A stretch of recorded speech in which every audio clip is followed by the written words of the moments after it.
Welcome to another episode of Whitetail Rendezvous, coming to you 6 days a week as we interview whitetail experts and hear their traditions and personal stories of the hunt. Learn more about the latest gear, discover proven tips, and the latest strategies so you can make your next hunt a success. Now, here's your host, Bruce Hutchin.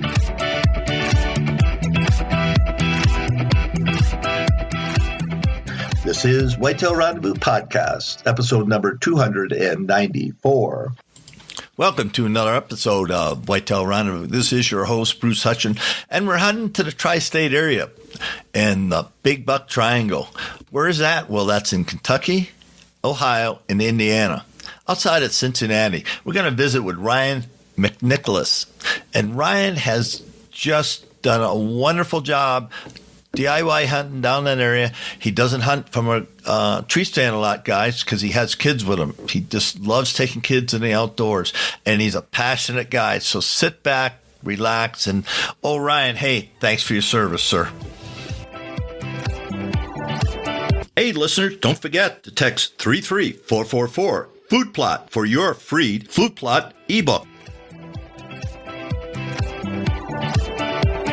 Welcome to another episode of Whitetail Rendezvous. This is your host, Bruce Hutchin. And hey, man, we're heading out to the Midwest. And I'm not sure if I'm going to Ohio or Indiana, but I'm going someplace out there. And we're going to connect with Ryan McNicholas. He's the founder of Attaboyz Outdoorz. Hey, Ryan, big attaboy for you.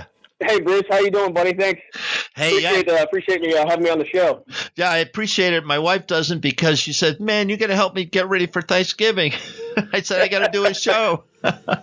You got that right. I know everybody's looking forward to turkey and the holiday hunting weekend for sure. Oh, for sure. So, hey, from our house to your house, happy Thanksgiving, man. Happy Thanksgiving to you. I appreciate it, to you and yours for sure. Hey, now, you grew up in southern Indiana, and then you live in the Ohio area now, and also you lived in Kentucky. Help me out. Where do you live now?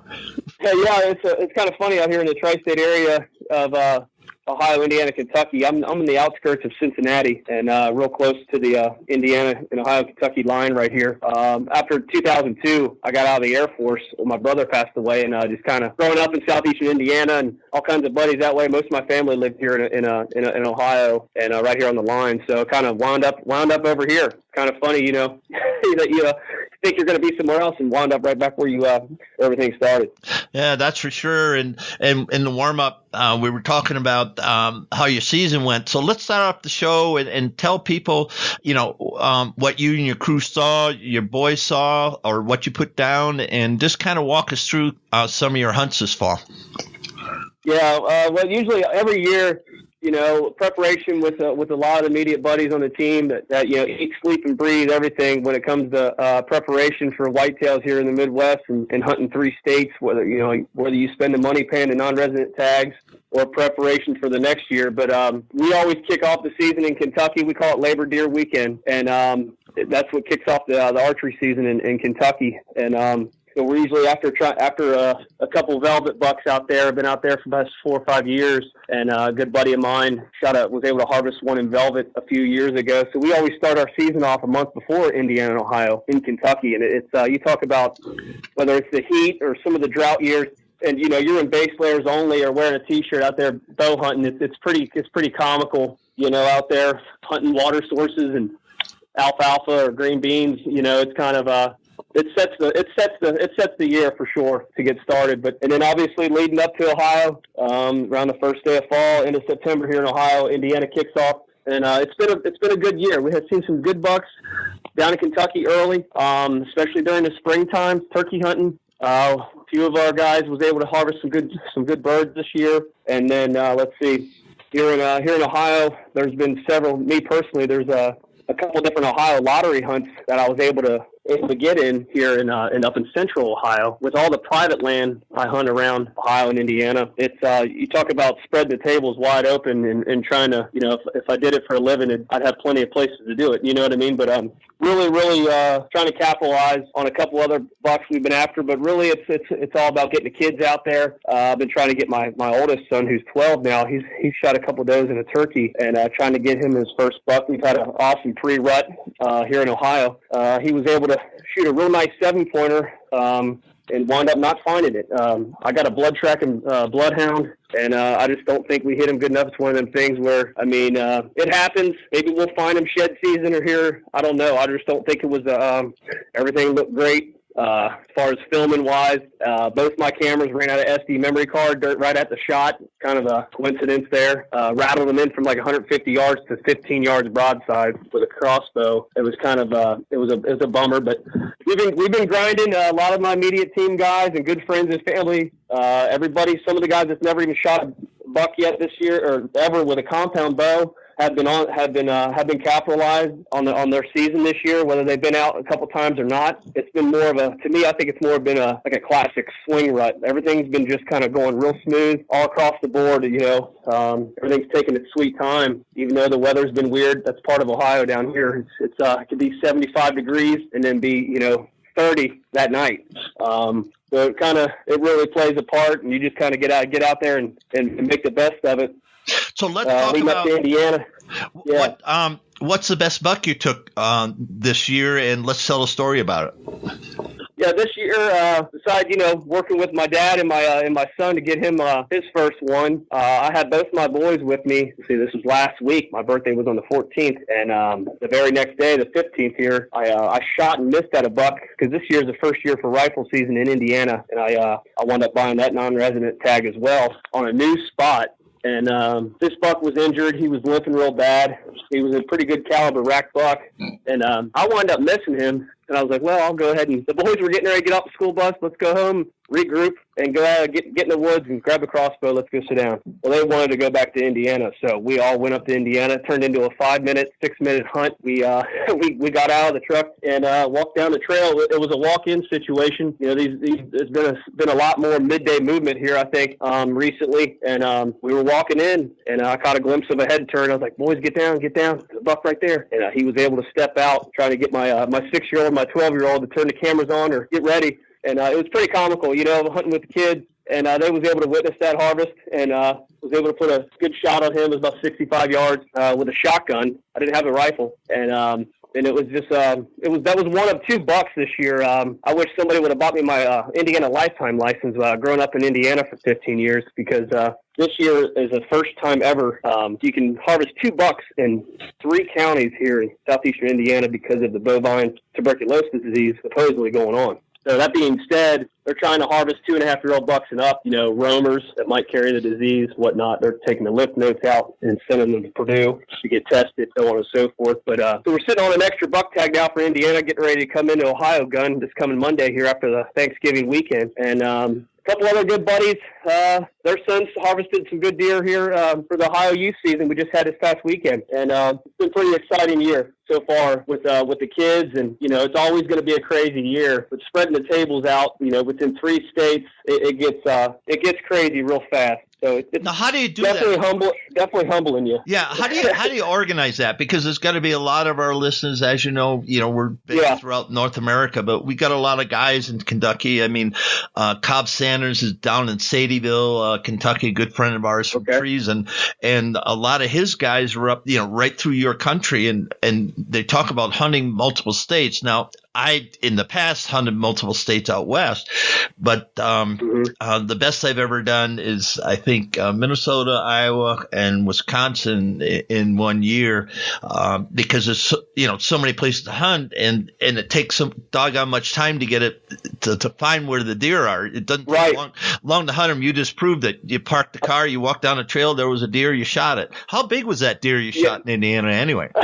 Like I said, that Indiana buck was real tight, heavy rack. He was only a 2.5-year-old. I mean, he was a very good gene caliber buck. Was going to definitely grow up to be something nice. And I mean, obviously, the 2 buck tag was never in my mind. Thinking of him when I seen him, he looked like a good buck. And it's a $150 non-resident fee to kill one. And unless you buy a package to kill one with a doe, and that's just for a gun tag. That's only in for 2 weeks. So This particular area was a new area. It was a rub line. It had some CRP that rolled up through there, so it's real thick. But he was probably like a 125, somewhere right around in there, caliber buck, like as far as class wise. But Sure. For a 2.5-year-old, he was a really good gene, heavy racked, tall brow tine buck, real good buck. That you'd want to put on anybody that would, whether you're manager or not, or kids. I always kind of refer it down to the kids as far as leading up to your first question about how you hunt in 3 states. Kentucky at a certain age limit, if you're 12 and under, they don't need a license. The regulations, whether it's a hunter safety course and a certain permit, by the time they're 12, it's still a small price for kids. So, getting the kids outside, getting the kids out there, away from technology craziness, really. They have so much more fun. I know my boys do, and other kids, and friends. I coach football, coach baseball, and it's a sparks of interest. Whether you're shooting archery or you're out here turkey hunting or deer hunting or fishing. Some of these non-resident fees for kids is really cheap, and obviously you got to have most of them. You got to have got a lot of good friends in all 3 states that can be with them too when a resident's with them. But it's really exciting. Now, how do you pick what? And I weekend? also lead up to that question. What's that?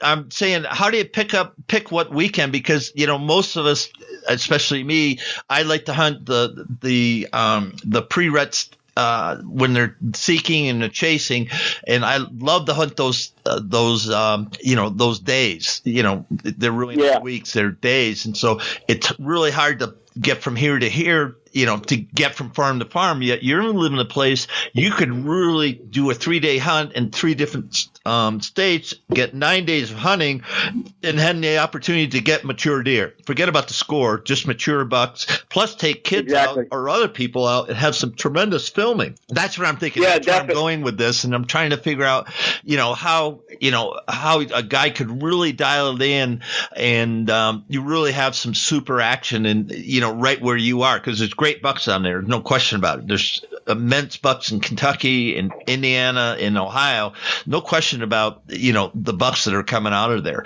But to be able to hunt them in that time, I'm just trying to get my arms around.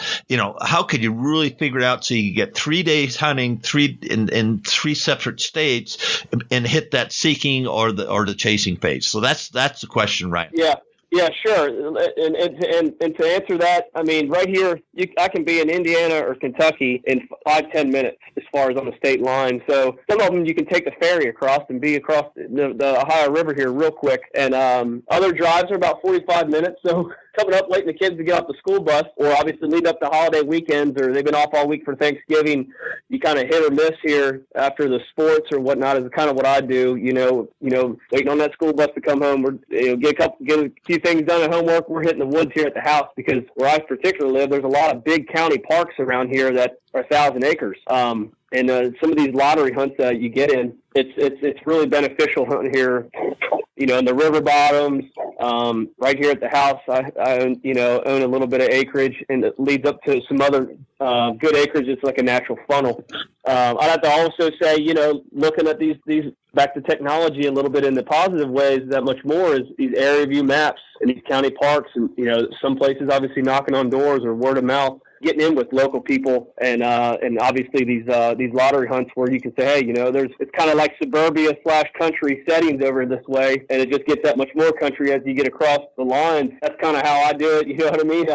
It don't take a crazy lot of effort as far as where to hunt. You just kind of got to making the time. I work nights. I do a lot of private police and drive a semi truck, and so it kind of frees me up during the daytime, whether sleeping. And obviously when the hunting time comes, everybody waits for that Christmas week or sweet November to come in.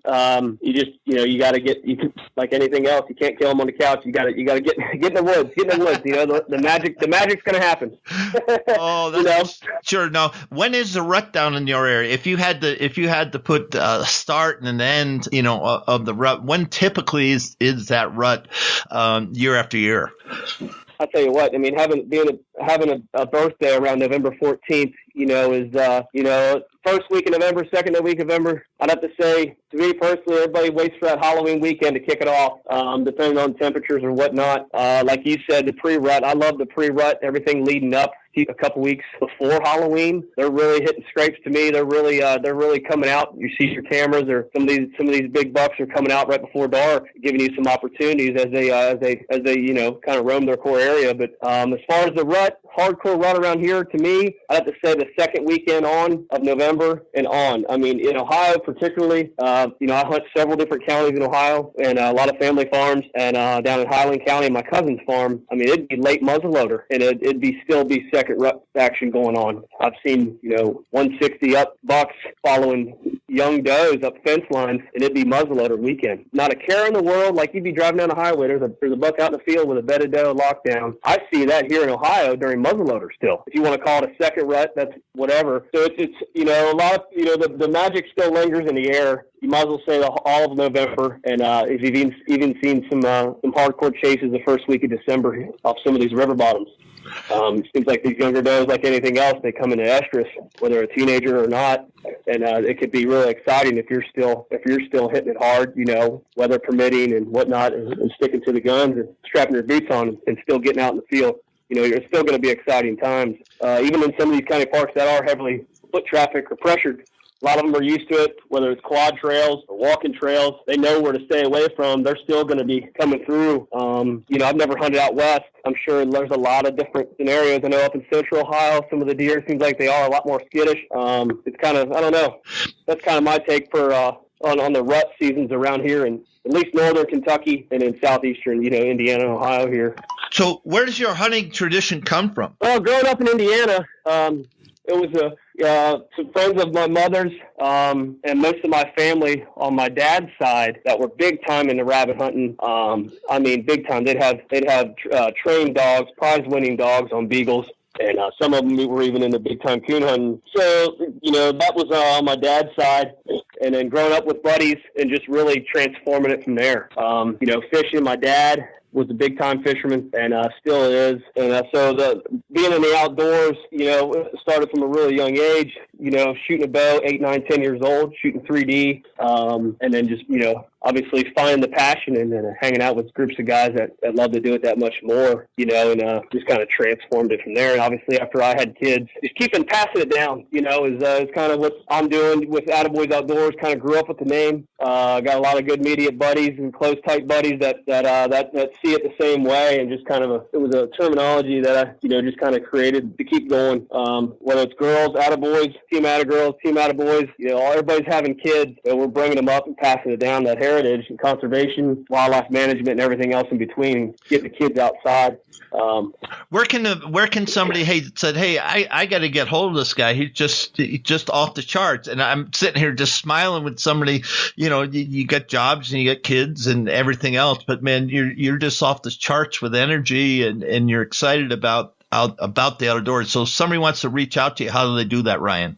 You can find me, obviously Facebook, the social media world, you can message on there, or private message on there is fine as well. My Instagram page is at Hoss McNick, HOSSMCNIC, or we have another buddy that runs the Attaboyz Outdoorz. It's like a 2-part Instagram page.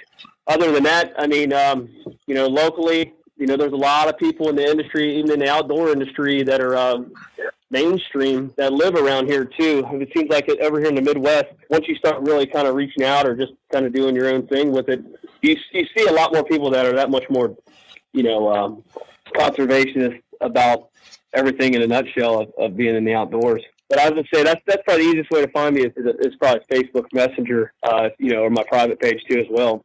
Yeah, and I appreciate you wanting to be on the show, and you had some kind words for us. Why do you think people like to listen to Whitetail Rendezvous? Well, really, like you said earlier, it's a place where people can talk. It's a lot easier than an email. Everything's kind of live, interactive. Everybody's voicing their opinions. Whether they got the Facebook Live stuff now, everything's kind of changing around too. But as far as Whitetail Rendezvous, I mean, I'm sure, you know, whether your age or not, to me personally, I know you got a lot of experience, and, you know, that's my take on it all. Other people might see it as, you know, information, you know, in so many different areas, so many different topics that Whitetail Rendezvous goes through and goes over and covers each episode. It's very informative, and it's right there at your fingertips. Hey, let me go down the episode. He touched on this, you know, like I was referring to before. I'd have to dig through 15 different boxes in the garage to find something that Bill Winke or Chuck Adams said, you know, in an Outdoor Life article or something. Sure. You know, it's just that much more faster. Because it's right here in your hands with technology. Yeah, well, I appreciate talking about that. And you mentioned a bunch of different times about filming. When did you start filming? And speak to people, because there's thousands of people that say, "Oh, I'm going to film. I'm going to buy a camera. I'm going to do this." Yeah. So, give us about 5 minutes of how you began filming and where do you see that going? Yeah, filming, like I said, with everything, everybody, kids, whether they're 4, 5, 6, 7 years old, everybody's on YouTube or looking at videos. My filming, after I got out of the Air Force in 2002, 2003 beginning, I was kind of doing that much more filming. I mostly hunted solo, even though with immediate buddies in southeastern Indiana, we'd get together every chance we got. But a lot of times I had so many different areas to want and hunt, whether it was my parents' land or my cousin's land, still on and so forth. But really digging down deep on the video, and no matter what kind of video, you got a handy cam. Some of these phones today are that much more crazier. You can even change the ISO in it. I mean, when you break it down to a science on something, I like using a DSLR. My right-hand man, he uses a DSLR because it's a lot smaller. I mean, I preferably like to still hunt, spot and stalk. I've climbed a tree one time this year, but that's also comes down with the kids. I'm hunting on the ground a lot. I've had a lot of better luck on the ground. You know, you're hunting a lot of thickets where these big bucks like to cruise. I like being on the ground with a tripod or a POV camera mounted on my bow or my gun, you know, or even a head mount, whatever. You know, you can kick on real quick if you're spotting and stalk or still hunting. But, you know, that's how I kind of take everything. You're not going to get everything on film. If you're able to capture the moments or pick off a deer coming, you're able to turn on 5, 6 different cameras or angles, no problem. You've done a lot of homework, and, you know, or you've got, you know, obviously it's a lot of luck. But if you can have just one camera that you can kick on right away, that's on your bow or something, even if it has a little zoom capability, a lot of these cameras today, GoPros, there's so many of them out there that are readily available, that are cheap, waterproof. You know, you can really capitalize on getting something caught on film and do so many other angles and just kind of use your creativity that much more and really kind of do your best that way. That's kind of how I do it. You know what I mean? It makes it that much more fun and exciting with the kids. What kind of camera did you have? That big VCR thing, 10-pound thing you lugged around, or how did you start off?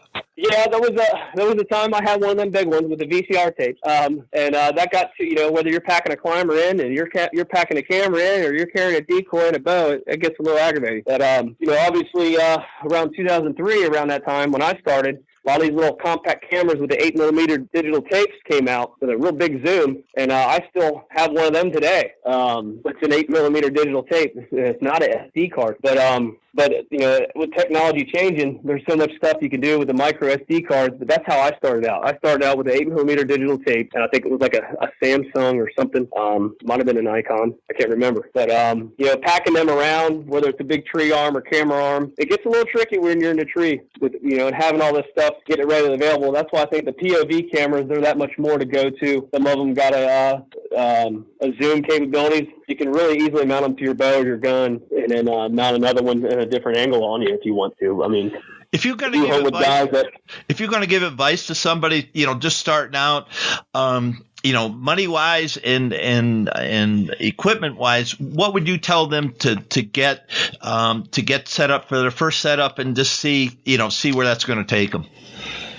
Let's see. I'd have to say obviously GoPros, you really can't go wrong with them. There's so many newer ones out now. I think there's one called Ninja Eye. That's a really good one I've been hearing a lot about. The Garmin Verb, back to cam, some of these ones that mount on your bow, on the stabilizer, that's that much more, you know, crazy creativity and convenience. It's right there. It's built on your stabilizer. I use a couple of them smaller POV cameras that are mounted to your bow that's got a zoom on them. Even some of the ones that still hold like a, you know, it'll record in HD.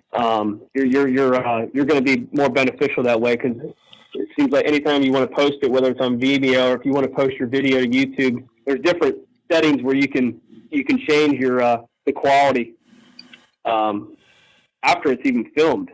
You can change that quality on how it, theatrical or widescreen. But I would get one that was definitely 1080.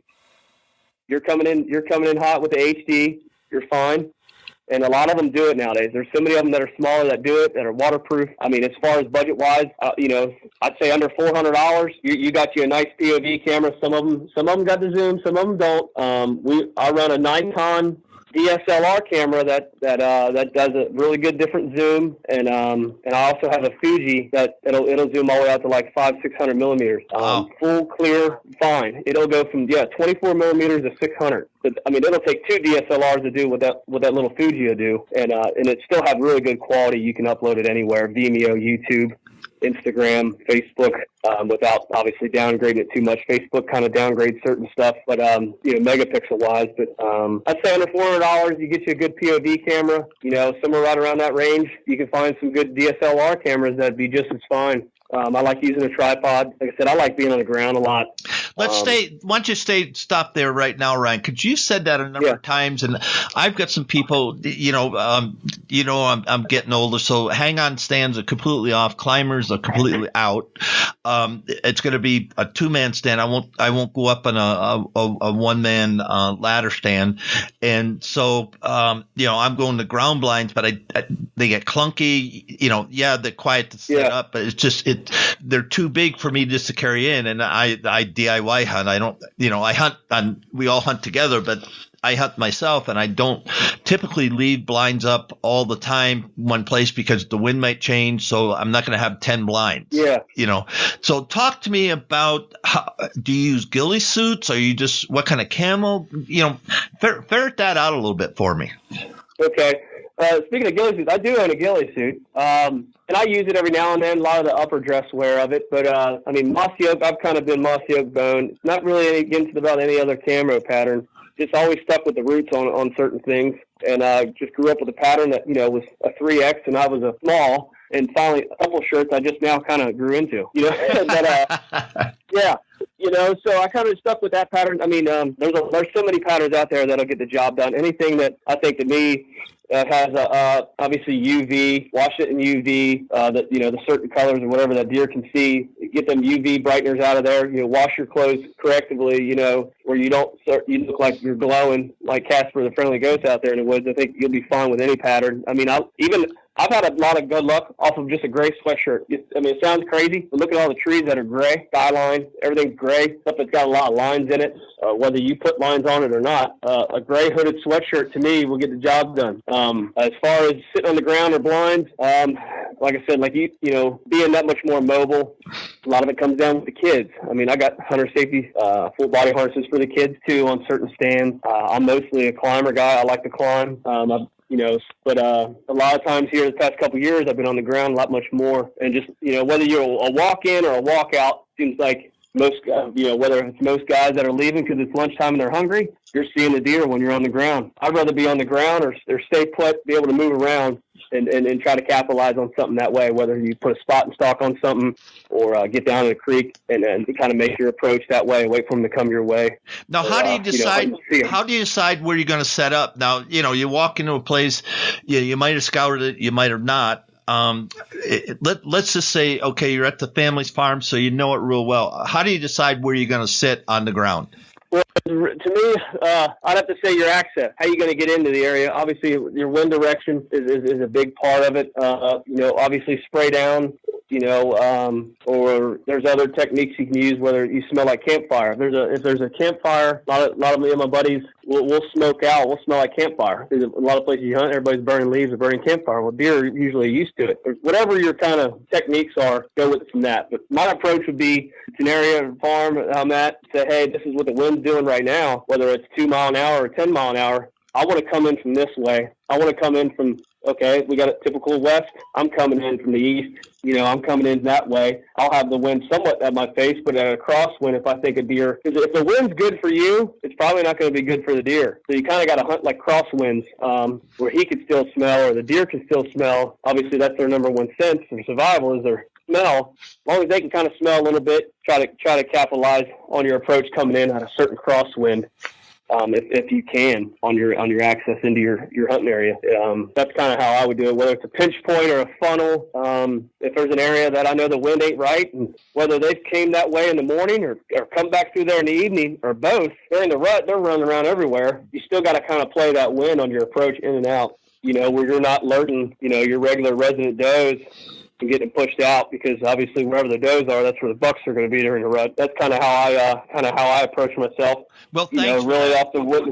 Yeah, because we're kind of at the soft stop of the show. So take 90 seconds, 120 seconds. Give a shout out to your whole family, the Attaboy crew, and then we'll wrap up the show. Yeah, definitely. I'd like to have a shout out from my wife Megan, who supports me and deals with all my craziness during all these times of the year. And my two boys, Mason and Tyler, everybody in southeastern Indiana, my immediate Indiana boys, my original Attaboys out there, and their daughters and family and friends, and my right hand man Dale Manasmith, and some other guys that are really hardcore video guys. You guys keep grinding out there. We're the season's nowhere near over for sure. Well, Ryan, Nicholas, thank you so much, one, for your service. I see in your bio here you're a bull rider, so you're one tough son of a gun. I don't even want to mix it up with you, that's for sure. If I could bow hunt while riding bulls, then that would clarify that a little bit better. Yeah. This has been just an absolute blast. And again, happy Thanksgiving to you and Megan and Nathan and Tyler. And you just have a great day and be thankful. And I'm thankful for guys like you out there that make the whitetail world what it is. So on behalf of thousands of listeners across North America, thank you, sir, so much. Thank you, Bruce. Thanks for your time. Thanks for having me on. Be excited talking to you again soon, brother. Have a happy Thanksgiving to all your family and friends. And have a safe, blessed holiday, brother. Appreciate it.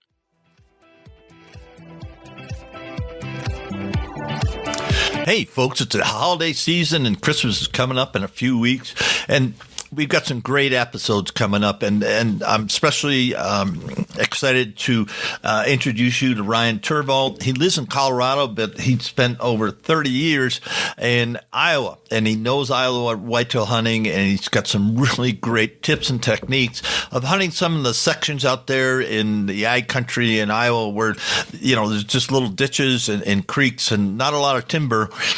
But the bucks are still there. So stay tuned for that show and enjoy it. Thanks for joining us. Be sure to tune in tomorrow for another episode of Whitetail Rendezvous, where you can listen and learn from the experts so you can be more successful on your next hunt. Until next time, listen, learn, and succeed.